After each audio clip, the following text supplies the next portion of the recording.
I left Perth barely 17 and went to the army then for 18 years and Lieutenant Captain Major, preparing soldiers for a service, and offered him $18 million for the business.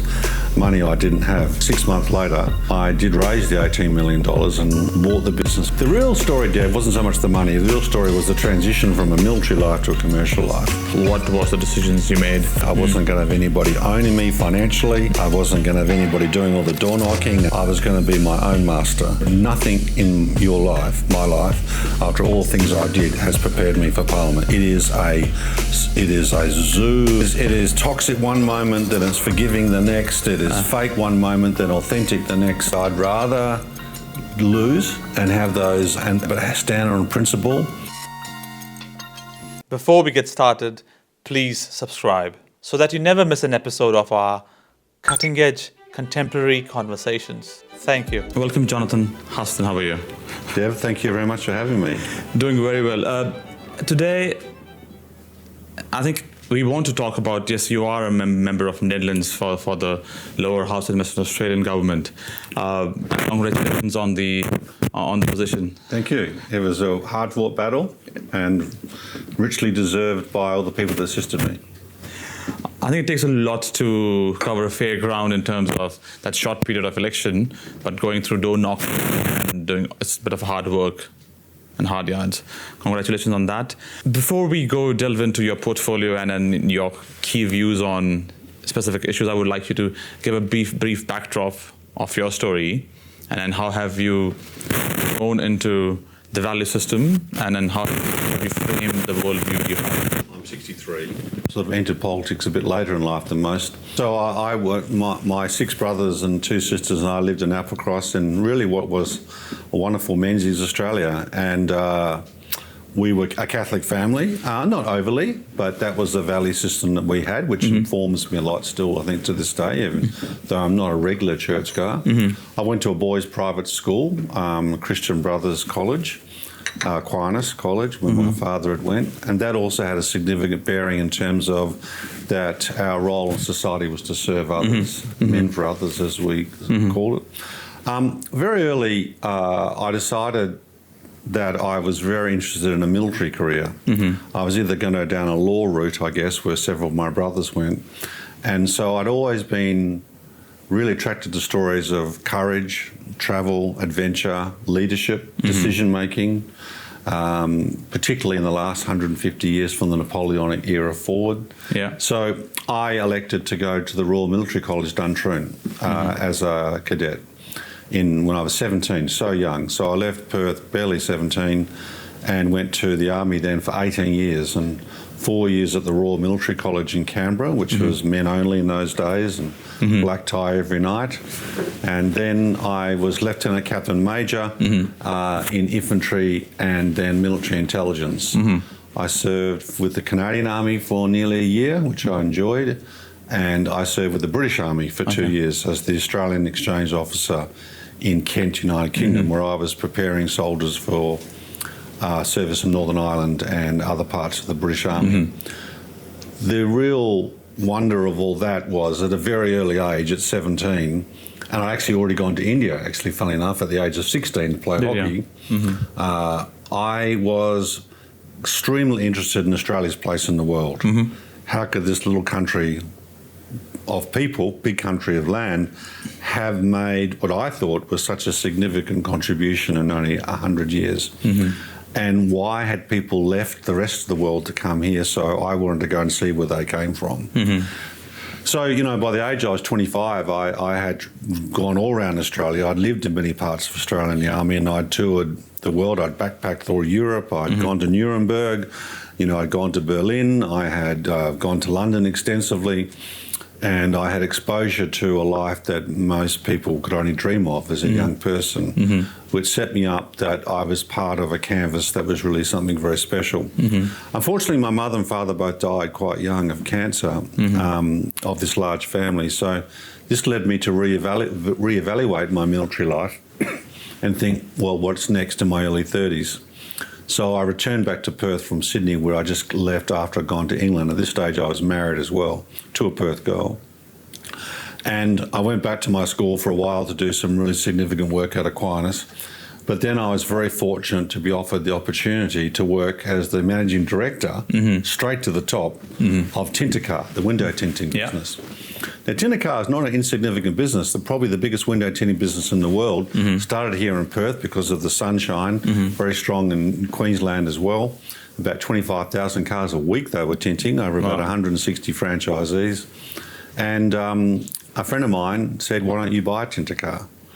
And I thought I had no chance of doing that. I had a little baby girl. And anyway, I went into the guy who had hired me his office after 3 months, and I offered him $18 million for the business, money I didn't have. And he begrudgingly and first accepted the offer because I think he was a little bit put out. But eventually he turned around to it. Anyway, 6 months later, I did raise the $18 million and I bought Tintercar. So in the space of 3 years, I've gone from an army officer to managing, you know, a medium-sized industrial business in Australia with operations from New Zealand to Africa. Yeah. And we had that for 3 or 4 years. Then an African entity bought the business from us, learnt many lessons there I can talk about. But this was the transition of my life from this base of military life to a commercial world. Then with the proceeds I got from that, weren't significant because I only put in a small amount of money of that 18 million, you know, just what a person, I had a young child and a mortgage in North Perth. I bought Croissant Express. So I had that business for 10 years and we grew that from 11 shops to 30 shops. That was a long-term marathon of an operation expanding that network. I then bought Parkside Tow Bars and Ball Bars, which is a metal fabrication factory not far from here, actually, in Carlisle, Lath Lane. And you know, now I'm into fabrication, steel fabrication, aluminium welding workshop, doing turnover about $7 million a year, and sold all those. I never had all of them myself. I always had, you know, lots of banks to pay off, and so I don't want it to make out as if, you know, I was making the millions of dollars. Lots of other mouths to feed. The real story, Dev, wasn't so much the money. The real story was the transition from a military life to a commercial life, and then 20 years in that world of commerce. After I sold those businesses, I wanted at age 50 to finally have my own business, which I did, as in just me. And so I bought a RTO, a registered training organisation, like private TAFE, called Training Course Experts for 7 years in Northbridge. We were doing forklift training, first aid, working heights, confined space. But in retrospect, I think maybe that might have been a mistake, because in my effort to have complete equity and control the business, which was an independence thing I wanted, what I was actually doing was quite a small business when perhaps I should have been scaling up. But that would have had the whole trade-off of equity versus size. Had that for 7 years. And then just before I entered politics, I did 2 years of interim CEO work. So I thought, well, is there a place in Perth for someone to, like an interim CFO, have an interim CEO? And I just really cast my net around my network in Perth. And before you know it, I was running the palace of the Saudi king in Saudi Arabia, where they dismissed a Saudi CEO of the palaces, and I ran with a British guy the palaces of the king on the Egyptian border, not far from where the Cut's being built, the new city in Sharma. And then I looked after an IT business where 3 guys had sort of fallen out because of all sorts of issues. And then finally I did an IT business in Perth where a bunch of Perth entrepreneurs had developed an app for developing prescription glasses. Not so much for Australia, but imagine a child in Africa or in a poor country who can't go down to Specsavers and can't read the blackboard. And at least they can read the blackboard, you know, at least they can have an understanding, you know, play cricket and hit the ball, and the contribution that would have to those developing societies. At that point in time, I'd moved into Subiaco. It was part of the Nedlands electorate, so I decided to run for Nedlands. Wow, that's fair. A lot of transition and a lot of sectors you have touched there. I'm very intrigued in terms of the idea of service, the idea of serving your country, and when you said that, you know, I chose to go to Duntroon to start the service. What made you make that decision, and what was the inflection point in your own journey as a young man to take that strong decision for yourself? I guess personally, I wasn't particularly good at sport. And I was academically, I was probably top 15%, but not top 10%. So finding my place at Aquinas, where I went to school, they had a cadet unit, a military cadet unit. And so year 10, I used to call it junior in those days, I must have only been 14 years of age. And I found I had this aptitude for this area. And I really enjoyed structured leadership in the military context, which I was learning as a 14-year-old boy. And I was attracted to it. I was also good at it. So I dug deeper down that line, and that's what led me to go down to a military professional career. I enjoyed the responsibility of leadership. I enjoyed the challenge of it, that you had to make decisions, critical decisions yourself, and stand by them. And I think this was just a reflection of what my father and mother had instilled in me as a child to be, and comes back to our liberal values of individual accountability, aspiration, and the dignity of the human individual. But go back to your key point of service, I can't really put my finger on it, but I think there is something wonderful about uplifting people around you who may not, for whatever reason, share the same benefits of life that I might have achieved. And if I can share that to help them move to a different position in their life, hopefully a better one, then I find that tremendously rewarding internally as a person. I don't need to talk about it. I don't need to see it up in lights. When I look at all the touch points in my life where I feel I've been successful, it's in this concept of transformation of the individual.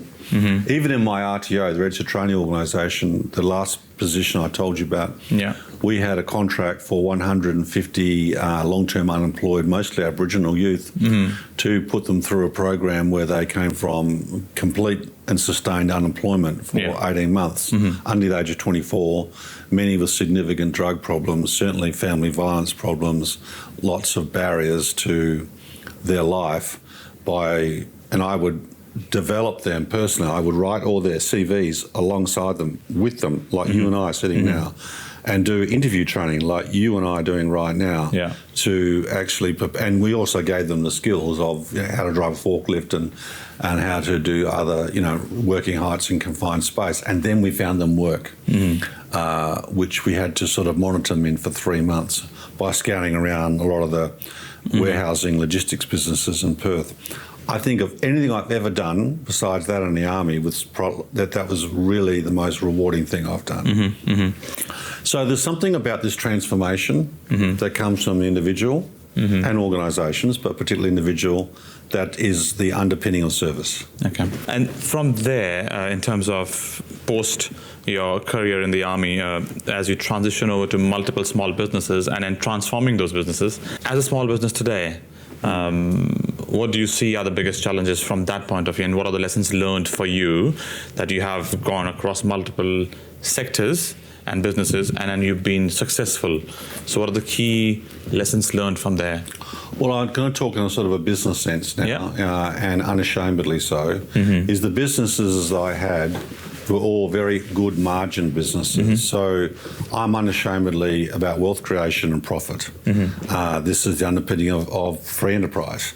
So the businesses that I was always going for were ones where I could have a fairly good, there's no such thing as a guarantee, but free cash flow particularly. Like if you've got a business where you're chasing your debtors because your customers are not paying you, which actually at the beginning Tintercar had, because we had a lot of our franchisees on terms, you're actually becoming a finance business for your clients. And so that's something I would steer away from. And then the businesses that were thereafter were strong cash flows. You can't become so this goes back to your point now. If I was advising any businesses now, firstly, I'd be looking at don't be afraid to charge the right amount of money. You're here to make money, and you're here to provide an income stream for yourself. So look at the cash flows particularly. do you have the ability to put your prices up, or are you a price taker or a price maker? You want to be a price maker. You don't want to be taking a price. You don't want to be having so much stock and on your shelf, so that's where all your wealth is sitting on your shelves and not. Whereas Parkside Tow Bars, for example, or Cross-on Express, for every product we're making it for the customer then there on the spot. So we don't have a lot of obsolescent product on the shelves. So for businesses, I'd be looking at as the importance of cash flow, not having any stock obsolescence in their business, having as many barriers to entry so that competitors who come into your market, you're somewhat protected. There's nothing wrong with that, in my opinion. And also, I think is building a team around you. Most businesses that I ran, like you look at, I said Tintercar, which is tinting, Cross-on Express making food, Cross-on Parkside Tow Bars, training. The key is to be focused strategically on your business, not in the business. So almost every time I always chose someone in the business, what I called the Prince of Wales, was the emerging person who was really actually running the business. In my case, there was a man called Glenn, for example, on Cross-on Express, and he was the operations manager, and he had equity. So he was joined at the hip in terms of alignment. Alignment of your staff, of your senior management, of your shareholders, so that everyone's working in the same direction. For example, if shareholders want to keep getting dividends all the time, that could be extracting capital from the business. It means it can't grow. And so the shareholders have to be patient. So therefore, you want to make sure you get patient shareholders in the first place. And I think that I would say and I do advise people buying businesses now, and what they're doing is to look at those aspects to make sure that they have they're not their customer's banker, that they control their pricing, and that their partnership arrangements and their banking arrangements and their working arrangements are aligned to what their own personal arrangements are. Just picking up from the idea of the individual and individual freedoms, I think small business is very much the microcosm of the idea of individual. It's the microcosm of the way you think you operate, your own way you want to grow, and how far you grow, and how fast you want to grow. And that when the individual wants to grow faster and then broader, the regulation comes always on the top to cap the growth, and the individual or the organization or the small business have to think twice where the cap is, how much far further they can grow, and then they say, no, I don't want to grow from here further because the regs are much heavier on me from there onwards. And in a way, it is disincentivizing the individual to be wealth creator, jobs creator, and people who are supporting the communities as well. The more you have, the more you will give. That's right. So how do you see that, the regulation capping the growth on the idea of individual? I think regulation should be based around predominantly safety. We need to have safe workplaces. But in terms of regulation, which constrain the growth of businesses, like payroll tax, it's not a safety regulation. It's simply a tax on a company growing, or land tax. It doesn't have any sort of operational benefit to the business. So I think regulation should be only apply to regulate, to ensure that we have safe workplaces, and that's important, and that didn't really exist 20, 30 years ago. So, but you're dead right, and I also think that the definition of a small business, which is currently 15 employees, casual or full-time, is too low. So, it only takes a coffee shop to have 10 casuals and 5 full-time staff, and it's deemed to be a small business. So regulation really cuts in this country at that 15 level for things like unfair dismissal, for things like a redundancy payment. So I think this is, what we're really saying is within this 0 to 15, you've got a bit of a free flight area.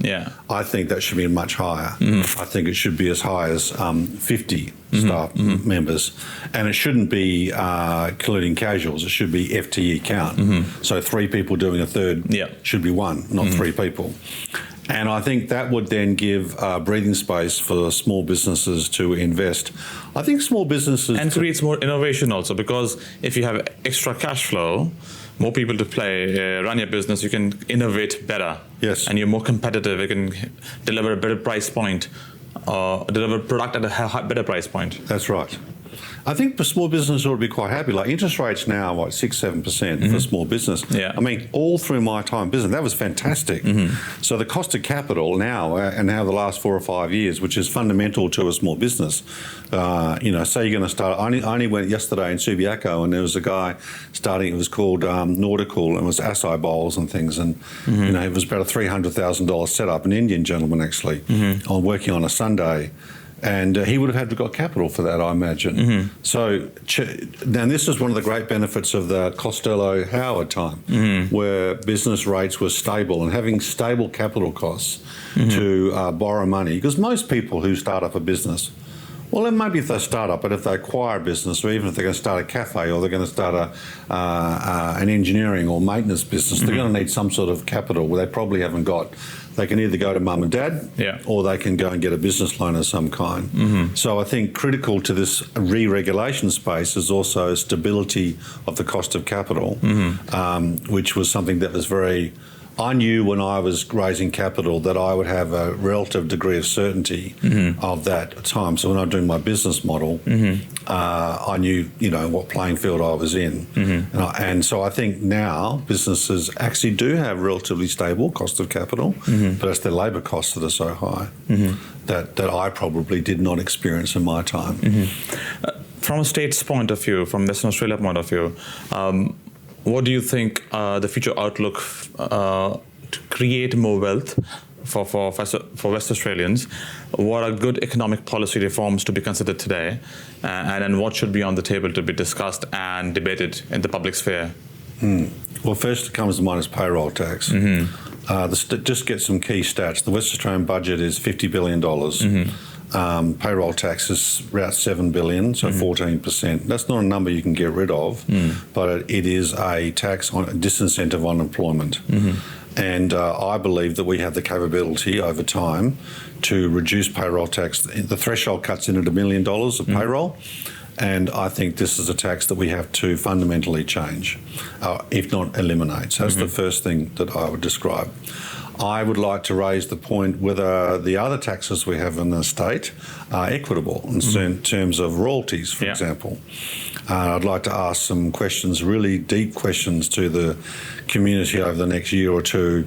Do we really think, for example, Alcoa and the bauxite mine and alumina that has the rate of royalty is 1.65%.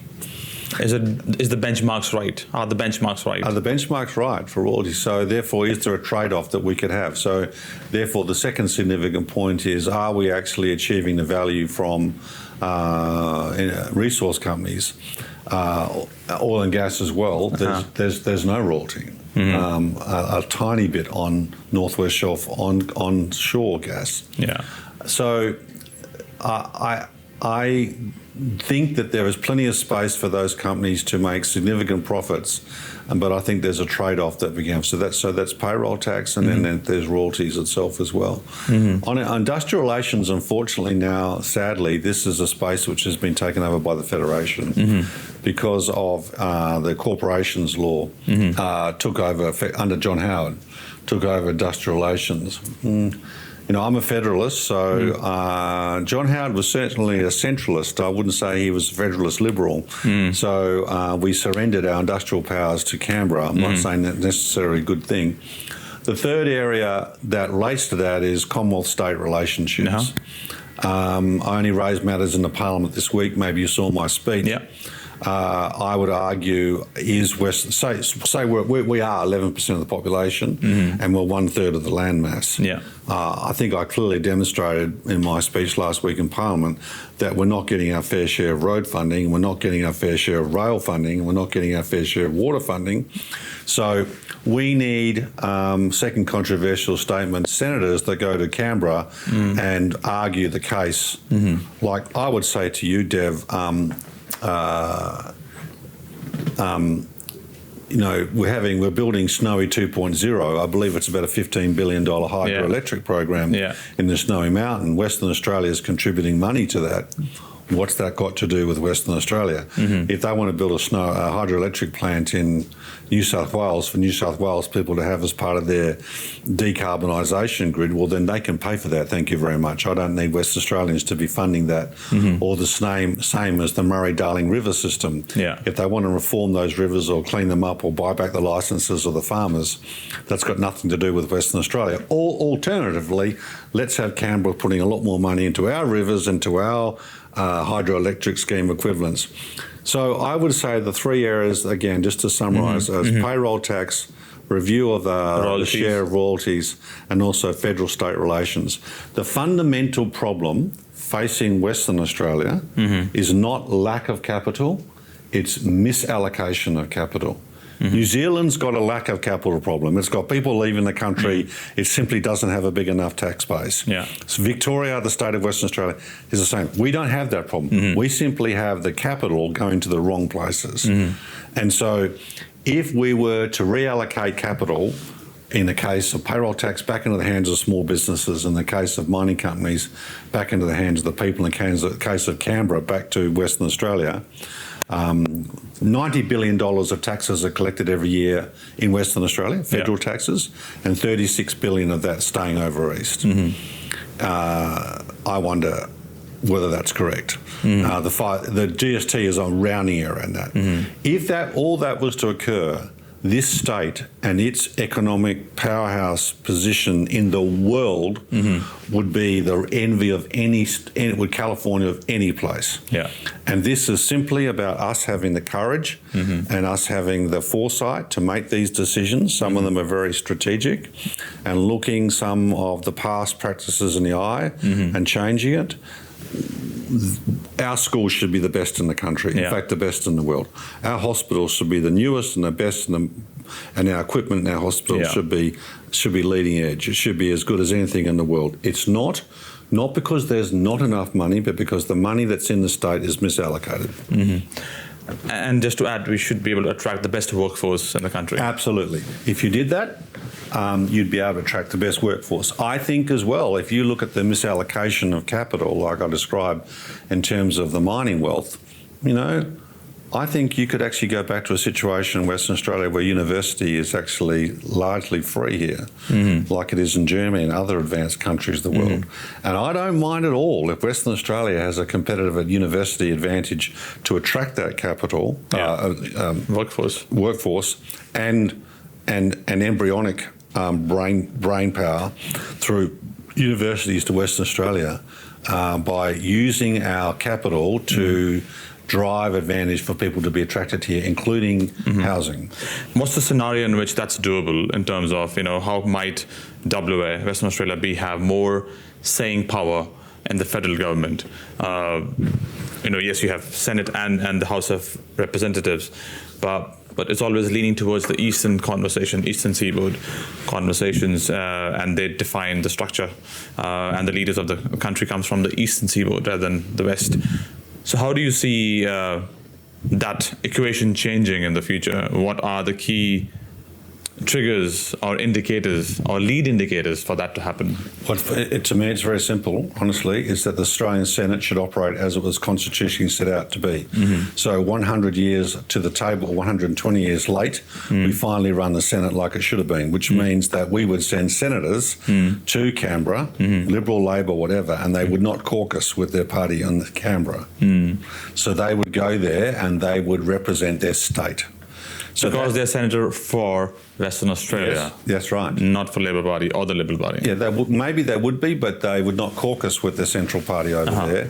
So when it came time for bills to be allocated to, and see what happens is they get on a plane together, Liberal and Labor senators and Greens, they fly across and they walk into the chamber and they cancel each other out. So 3 Labor guys and 3 Liberals, that's it. So when it comes to voting, we basically deal ourselves out of the situation.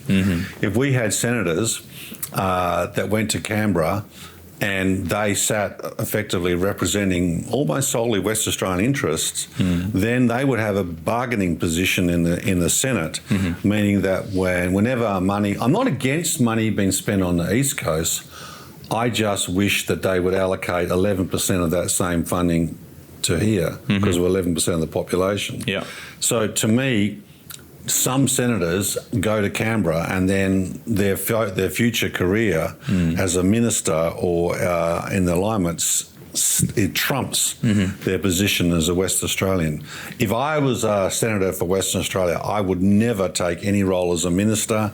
I would never take any parliamentary secretary role. I would go there knowing that I'm a senator, and every time legislation came up before me, I would be voting surely and solely in terms of its benefit to Western Australia. And if it didn't, then I would oppose it. So, for example, say Albanese is talking about having an inland rail system between Brisbane and Melbourne. This is a long-term dream to have an inland rail fast train. Well, I'm sorry, if I was a senator, I would be not voting for that. I would not be allocating a cent. Now, if my other Senate members and I were to veto that and to act to prevent that bill from occurring, maybe a compromise we could have is that they would build that railway, but they'd also build a fast train from Perth to Bunbury. Or Adelaide. Or Adelaide, yes. So, but unfortunately what happens is and with these strategic projects, the senators, in my opinion, they will probably differ and take great offence, but they get caught up in their party responsibilities. Could be Gerald to Margaret Trevor. Could be Geraldton to Margaret Trevor. Yes. The in-rail. Yes. Yes. Yeah, I'm dreaming now. Anyways, I simply make the point that the Senate is when they set up the Australian Constitution, they cracked the egg 150 times by electorates. That's all okay, but the Senate was supposed to be the mechanism as a check, on Sydney Melbourne power, and if our senators are playing according to a party political structure, we're effectively giving up that leverage that the founding fathers wanted us to have. And so I think that we should find the courage to refine that leverage. I'm glad you said that. I think it leads me to the question, when you started thinking of getting into the politics, what were the key decisions or decision points for yourself to say that, I want to transition from an individual, somebody who runs business, to be in public sphere, to be, open to, conversations in public sphere? What was the decisions you made? I wanted to win a Labor seat. I wanted to storm the castle and take a Labor seat from Labor. I don't think I would ever have done it if I had been winning a pre-selection against a sitting Liberal, and I never did. So the challenge as a businessman, as a military officer, of storming the castle and taking a seat from the Labor Party was just too enticing, and I'm extremely proud of what we did. Okay, it was Nedlands, but she was still a very entrenched Member of Parliament and a very fine individual, I will say as well. So to actually do that was important. Number two, to do it on my own terms. I wasn't going to be installed by anybody. I wasn't going to have anybody owning me financially. I wasn't going to have anybody doing all the door knocking, and a chairman of my campaign who was going to tell me to go left or right. I was going to be my own master. So to winning the pre-selection on my own terms, and then to door knock the elect would be the third thing, to go out and meet all the electors of Nedlands as best I could individually. And I'm very proud to say that I door knocked every street in Nedlands, every street. It took me 6 months to do it. I had some helpers, but where someone wasn't home, I left them a personal note saying hello. So those were the conditions. Storming a Labor seat, installing myself and winning the pre-selection without any help from any other person. Certainly some people voted for me, which was very helpful. And then funding and walking the streets of Nedlands, and under my own terms. I took some advice from head office. A lot of it I didn't, earned their wrath to some extent, but I knew that I had to win the Nedlands my own way. And I think if I had run it their way, I probably would not have won it. I'm glad you have the conviction to do what you want to do, and then hence you can see the clarity of the vision you have. from there on, as you have come in now in 6 months, 9 months? Nine. 9 months. You've passed the gestation period. The end of the beginning. Yes, the end of the Churchill beginning. described it. Yes, the end of the beginning. How you will frame the last 9 months, and how do you see your next upcoming 3 years of that consistency? Where do you want to go? But just start with the last 9 months, how they have been for you. What are the lessons learned, and what are the key things, the gaps and quick learnings Sure, you had? that's a very good question. I will go to Churchill's point about the end of the beginning, because I think it is. So what was the beginning is your question. Yeah. How does Parliament work? What is Parliament?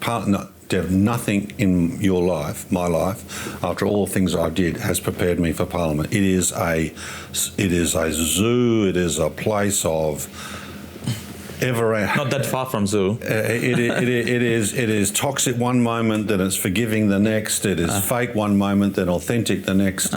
It is procedural and glacial. Then the next moment, it's at a gazelle-like pace. So learning Parliament, understand what is a budget, what is estimates, how does a 3-day cycle work in Parliament, what does address and reply mean, what is an adjournment speech, how much time do I have to speak, how do I have to integrate with my colleagues. That's number one. Number two is then establishing my electoral office in Nedlands, finding the right staff to do that, establishing the mojo in my electorate office and how I want that to operate. And then establishing myself in the electorate. What is the brand, what is the identity of Jonathan Huston that I want to present to the people of Nedlands, and doing that, and things like Matilda Bay and the issues with that helped me a lot along the way, and developing networks. Like I went to every single sporting club, I went to every single community club and introduced myself. It's simply, sometimes you just simply walk up and say, hello, I'm Jonathan, I'm your local member. I'm very, very pleased to meet you today. What do you expect of me? And you will have that conversation with every school, with every kindergarten, with every church group. There's 60 of them in Nedlands. So the end of the beginning is establishing that, and also then establishing ourselves as a Liberal team. I didn't know Basil Zemplis from a plank of wood before the election campaign. I knew Sandra Brewer a little bit. I certainly knew Adam Hort from Kalamunda. Liam Staltari I'd never met. So developing an understanding with them. I mean, you're all Liberals, but you're running individual campaigns. You're not really cohesive for good reasons. And then you come together and you have to develop how you're going to operate as an opposition. We had to elect Basil and do the transfer from Libby. That itself was a trick. Then you have to do the whole thing again with the National Party. So you have to create a coalition. How's that going to go? Because you always hear about frictions with the National Party. Yeah. No, they're a wonderful group of people. I really totally stand with them. I align to them. I find them to be wonderful people and really good people, and I have a great relationship with all of them. They're all different, they're all like us. They're steadfastly supporting their regional interests, and I really respect that. I want to do as much as I can to help them. So that was like the next part, is the coalition arrangements.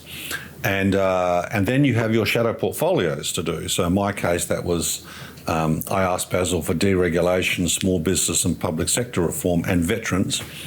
So after this 9 months, you're in Parliament. I think I know how that operates, though David Honey tells me it takes 2 years. I think he's right. You've got an effective electorate office, which is serving the community. Like I'm here right with you now, but Fiona's back there dealing with telephone calls, or doing a wonderful job. Then you're dealing with, as a team, as Liberals, and then you're working with the National Party. I guess another part that's still ahead of me is really working with the media. I mean, Basil does that. So now let's forward beyond the 9 months. The next 3 years is the second part of your question. So having established that foundation, what's next? I believe that for the Liberal Party to win government, it can't be voted because people don't want Labor. I think that you will fail. We will fail. We must present an alternative vision for the people of Western Australia, and we must give them 4 or 5 significant North Star points of difference that may strong to our values. And I'm sure you're going to ask me what some of these are, but and I won't go to beyond that because I don't want to speak beyond my colleagues, but I can certainly give some themes that will give people a reason to say, this is the Liberal Party. I want to walk and with their journey with them and with Jonathan and their team and Basil. And that's a set of values and policies. And I also think it isn't, what I'm learning too is not just about policies, it's about your identity, what your personality is. And I think that the Liberal Party identity, and I ask a lot of young people, has to change to become more relevant to a younger generation. Australia is not the Australia that I grew up in. It's now a different country. And if we're trying to go back and talk about the way things were, even that time in my life in the 60s, that's never coming back. It's finished. And by the way, there probably were some not so great things about that period of time too, that we had none of the covers.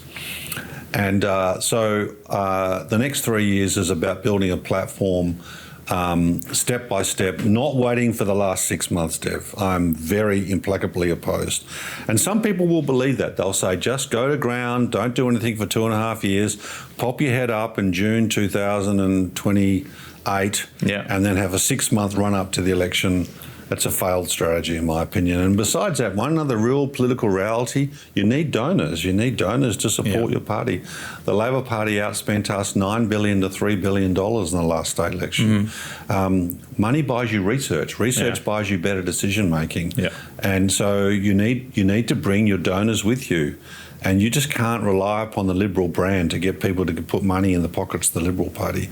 You've got to bring them on a journey over 3 years, and even people like yourself, you've got to get candidates. And if you're going to take someone who leave their working life, do what I did, give up my life for 12 months and go door knocking, you want to give them a really good reason to do that. You know, otherwise you're just going to get people rolling the dice 6 weeks before an election, taking 4 weeks off leave and having a go. They're not going to win. They're not going to win. You've got to door knock. You've got to do what you've got to raise your profile, be in your community. So I don't think an ordinary talented person, well, they're not ordinary, an extraordinary talented person would do that unless you have a proposition to give to them about a vision that you've got for the future. And I also say this, you've got to be prepared to lose. You know, this is what Robert Kennedy said and Jeff Kennedy said to me, you've got to be prepared to lose. What does that mean? You've got to be willing to put on such a level of vision to the people that you understand that some people might not like it. And as long as you win support of more people than you lose, then you will get the benches of the Treasury and you'll be in power, rather than this sort of plain vanilla, don't say anything, don't offend anybody, you know, replay a Labor portfolio, you know, talk on their agenda. Surely, guys, hasn't this shown that this hasn't not worked for the last 2 elections? You know, people are not going to vote Liberal because we act like the Labor Party. The Labor Party people will take whatever gains they're given and they'll continue to vote Labor or Greens. You've got to actually go back and represent aspiration, individual liberty, freedom, small government, and free enterprise. And you know what, I'd rather lose and have those, but stand on principle and come back next time than be so vanilla that the people don't actually know what you stand for and you just get voted in because they didn't like a 3rd-term Labor government. Those sort of governments last 1 term. Wow. From there, in terms of, because there's always an impact from what happens in the federal government, federal election, in the state election. So the next one will happen again, 28 with the federal and 29 will be the state election. So that's a factor. And also there is a consistent change of leadership. There's a trend happening, you know. There was change of leadership, a new female leader, Liberal leader in Victoria, in New South Wales, now in South Australia, and a federal female leader. So there's a trend happening in the last couple of months or so that there is leadership change happening. There are elections in South Australia next year in March. There's election in Victoria end of next year, state election. So the elections are continuously happening, and people are talking about the choice to be made. The choice to be made between the incumbent and is the choice is more aspirational, the Northern Star, which you were talked about earlier. How do we frame that Northern Star? How long does it take to frame the idea of the Northern Star, that these are the 2 or 3 big ideas? How do we build that? For example, I think Basil is going hard on the racetrack and is pushing, and on the hospitals, which he achieved positive outcomes on there. So how do you see Northern Stars, which can continue for the next 2.5, 3 years, which can be seen as point of difference until the start of next elections?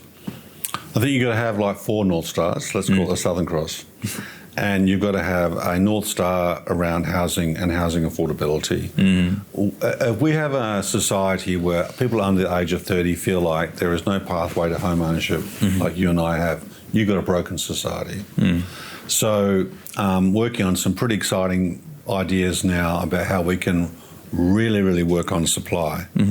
Almost all the solutions that we've seen, and they've been well intended, and they've one thing you'll always find from me too, I've done this many times, I will congratulate the government, Labor or whatever colour, when they do something positive. And I think they have been trying, and though I get a lot of stick from Mr Kerry in the Parliament, I actually think that he's trying many levers to try and deal with the housing issue, and I respect that. Unfortunately, he won't let me give me the opportunity to tell him to his face. But we need to work on some supply issues. So let's talk about that North Star for a second, because that would give you people, young people, a reason to vote. Now, I don't want to hand out money to them because that would be completely contrary to our values of the Liberal Party, which I take with me wherever I go. So we've got to make more land available very quickly to people. So there are 2 or 3 things that we can do, which I'm looking forward to sharing with you next year. But for example, on terms of, and again, these points I'm making now represent my personal points of view. Yeah. They don't represent liberal policy, but they wouldn't be any surprise to anybody in the party if they heard it now, is that if you've got I think we should offer a stamp duty relief to people who dispose of their family home. So if you're between the age of 60 and 75 and you've got a large home, 4 bedrooms, 3 bathrooms, whatever, in a suburban area, which could be a land that could be divided up or used, then you move into a house over the age between 60 and 75, you'll get significant, possibly complete stamp duty relief on your second home.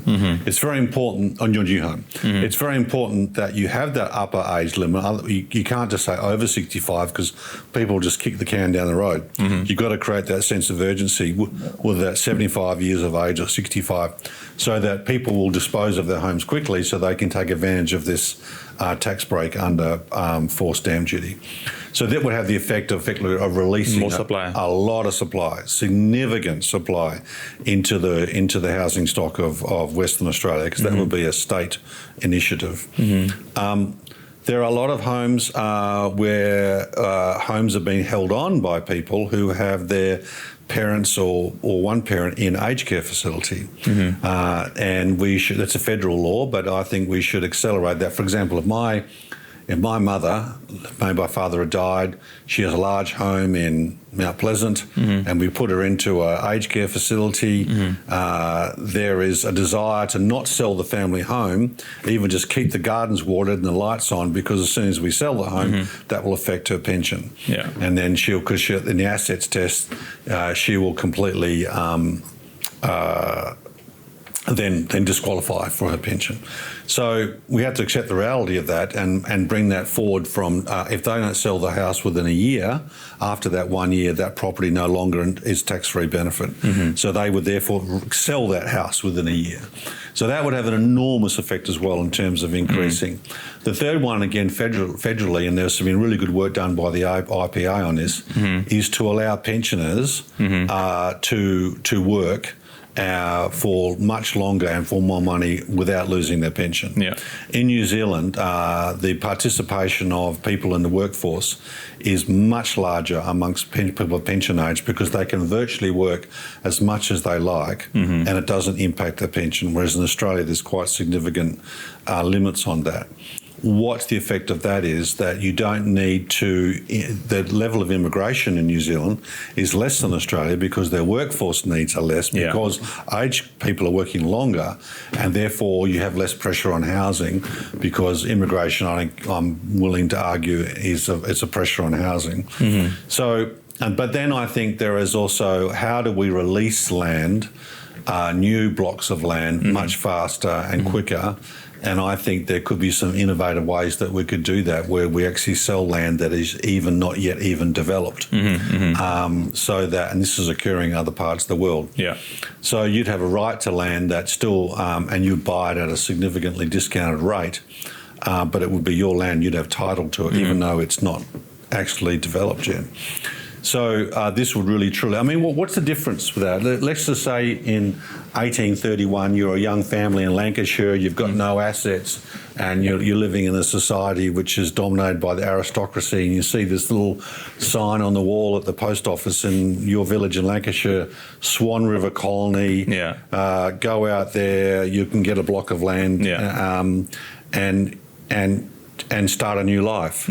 Well, that was liberalism working. That was, okay, I'm going to take a chance with this. I'm going to get on this boat. I'm going to spend 6 weeks at sea. I'm going to go to this place and I'm going to start a new life. That's the personal entrepreneurial that we also need people to perhaps have in Western Australia. I do not think it is possible, the argument that says, that the density argument, that, well, I was raised in Subiaco, why can't I, as a 23-year-old person, own a property in Subiaco? I just think the if you're on a medium income, just like all of us, you're going to have to go out somewhere else and start and build your dream, just like my wife and I did, and many, many others, until you get to Subiaco later in your life. And so that means we've got to be willing to go out into the prairies, into the... look at San Francisco to Los Angeles. You've got Monterey, you've got Santa Barbara, Santa Cruz. Well, why can't that be between Perth and Bunbury? And from a point of view of state development and infrastructure, is it more worth going broader than going higher? I believe so. So you're suggesting more wider than going higher? Well, because, it's like AI. It's going to happen anyway. So okay, so we go higher. Okay, well, then we do that for 10 years and we build all this stuff higher. Does that mean that immigration is going to stop then? No. Immigration is going to happen, Dev, long after you and I are gone here. So this idea of going broader, it's simply a delaying tactic. Western Australia's population one day will be 15 million people. It will, because the population of the world is going from 6 to 8 to 9 to 10 billion people. They're going to want to find places to put people, even though there are some places it's decreasing. So this idea of going higher, imagine this 1/3 of Australia's landmass, and then there's this sort of little pinnacle sitting in Perth. That's ridiculous. That's ridiculous. Whenever I travel around the world and you talk to people about, we lack land in Western Australia to build, they think you're from another planet. Singapore lacks lands to build. Holland lacks land, London maybe, but Western Australia, we have so much land. So, of course, we must eventually spread out and build other cities and build, have an urban development. And the infrastructure that goes with it. So that was the first Northern Star. Housing. The second one is around the issue of net zero and energy. I've done a lot of thinking and thought about this, and there's no doubt at all that, particularly when I speak to younger people, they are committed to the concept of net zero. So as Liberals, I've been trawling my mind and another North Star of how we can do this, and I'm very, very attracted to the idea that we should sell uranium from Western Australia. 19 of the G20 companies use uranium. We have uranium, second or third largest stocks in the world. This is a significant way to help our trading partners decarbonise. So we have to be an exporter of uranium. And secondly, really exciting project, I think, and we can create money for future generations as carbon capture and storage.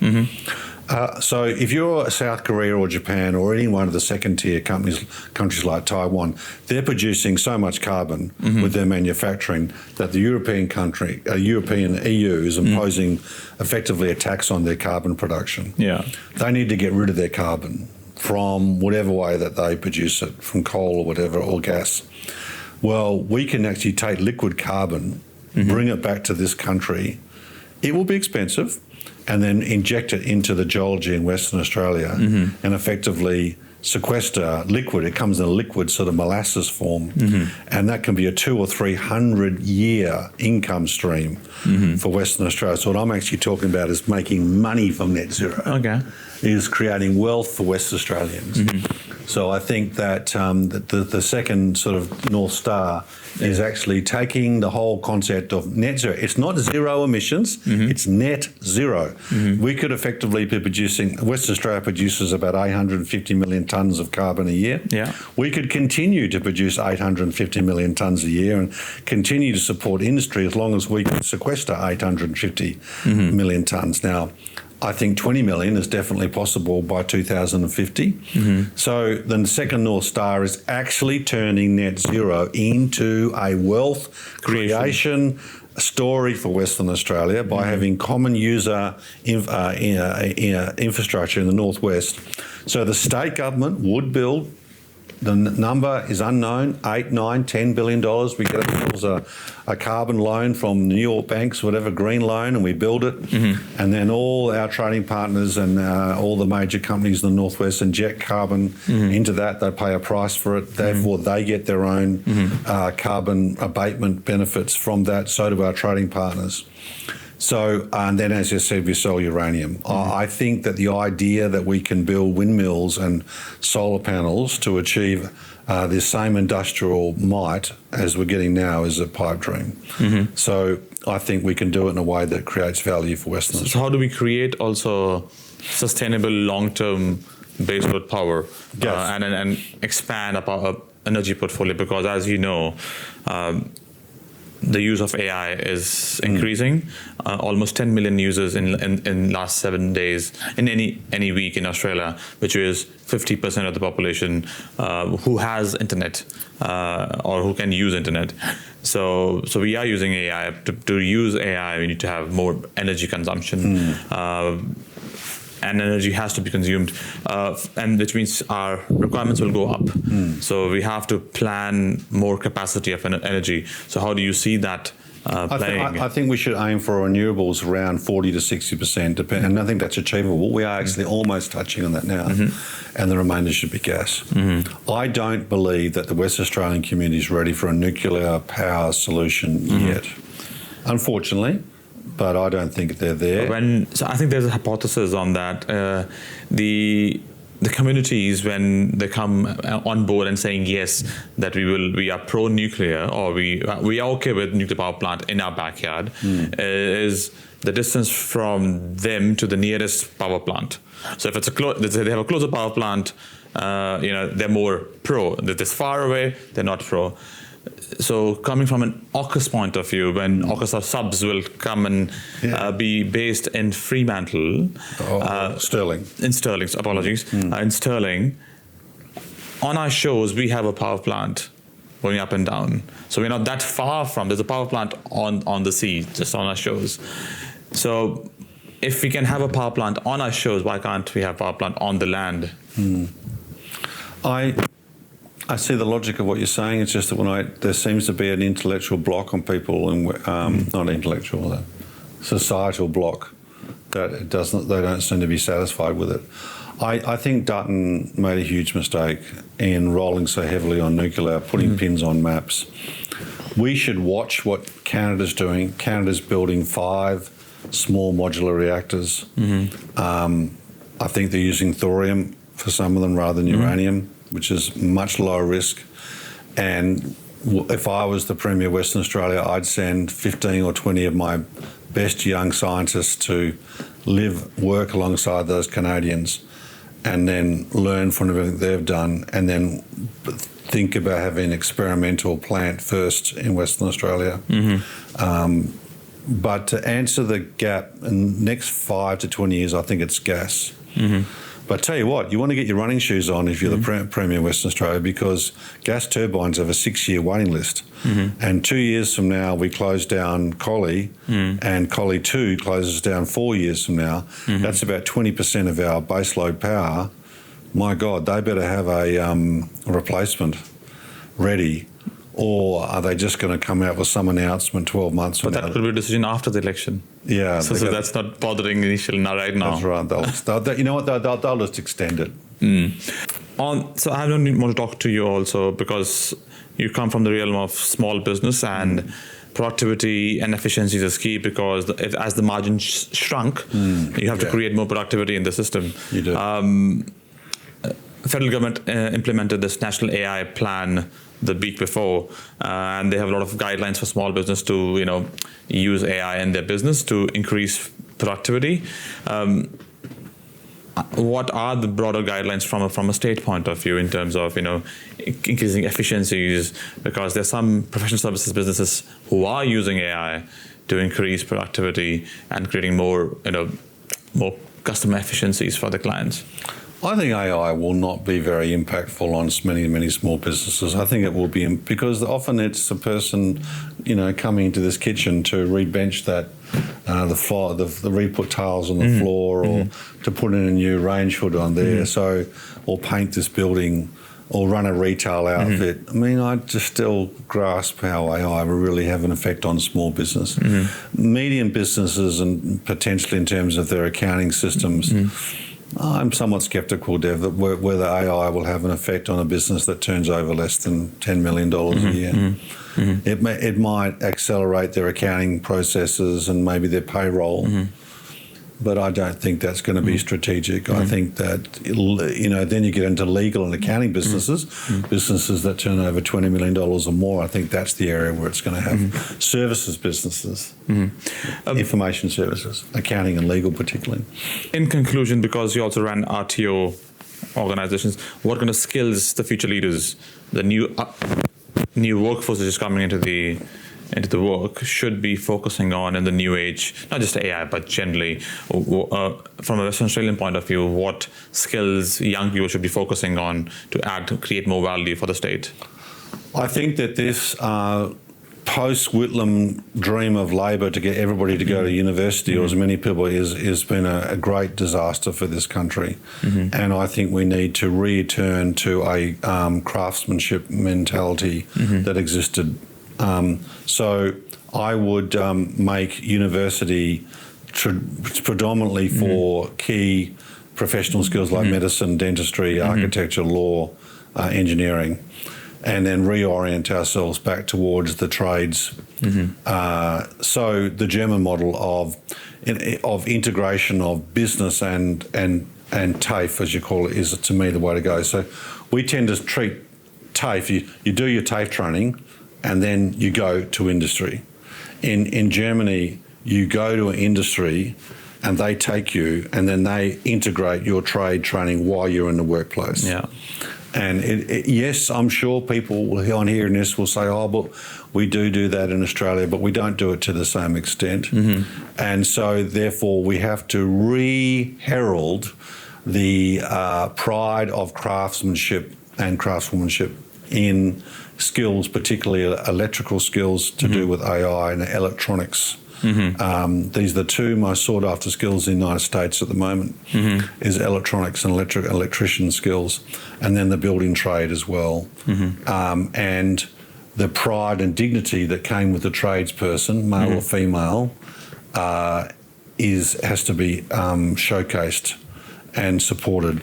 And if that means as well financial benefits to businesses to do that, businesses themselves have to sort of step up a bit here though. Like it's almost as if they expect the government just to provide a pipeline of workers. That's not going to happen. It's never happened. They've got to bring those people into their business. And although it's highly frustrated because the apprentice leaves after the 2 or 3 years, that's a liberalism going on there too, and that they've got to take the risk and invest in those people as well. I think that our job benefits welfare that we offer to people in the country is too generous. Effectively, young people will get roughly about 3 days of the full-time work rate, so for nothing, for staying at home. And there's even groups amongst the left of the country that think we should have a thing called a social wage, which is to pay people for doing nothing.